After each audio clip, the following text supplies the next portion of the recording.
ఈ blouse 10 years back కుట్టుకున్నది.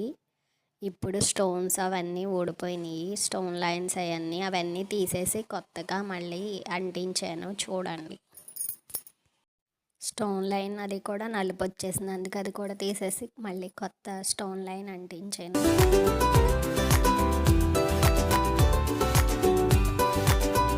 మనం అంతకుముందు పాత కుందన్స్ అవి ఎక్కడి నుంచి పీకామో అక్కడే మళ్ళీ గమ్ము పెట్టి ఈ కొత్తవి అంటించుకోవాలి.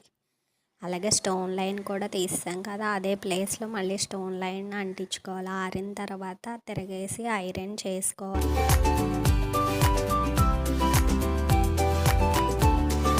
కావాలి అనుకుంటే దారంతో అక్కడక్కడ ఒక టాకా వేసుకోవచ్చు. వేసుకోపోయినా ఊడదు, బాగానే ఉంటుంది. వేసుకుంటే ఇంకొంచెం గట్టిగా ఉంటుంది. నా వీడియోస్ నచ్చి సబ్స్క్రైబ్ చేసుకున్న వాళ్ళందరికీ థ్యాంక్ యూ.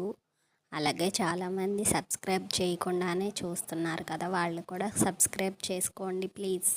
నా వీడియోస్ నచ్చినట్లయితే లైక్ చేయండి, షేర్ చేయండి.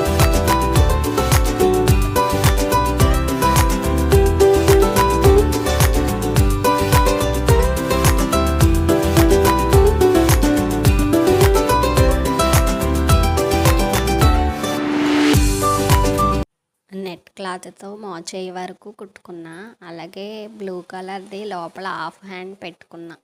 పాతవన్నీ తీసేసి కొత్తవి అంటించిన తర్వాత ఈ విధంగా కొత్త బ్లౌజ్లా అయిపోయింది. మళ్ళీ మీరు కూడా మీ పాత బ్లౌజ్లు కుందన్స్ స్టోన్స్ అవి ఏమన్నా ఓడిపోతే తీసివేసి ఇప్పుడు న్యూ మోడల్స్ పెట్టి అంటించుకోండి. మళ్ళీ న్యూ మోడల్ బ్లౌజ్లా ఉంటాయి.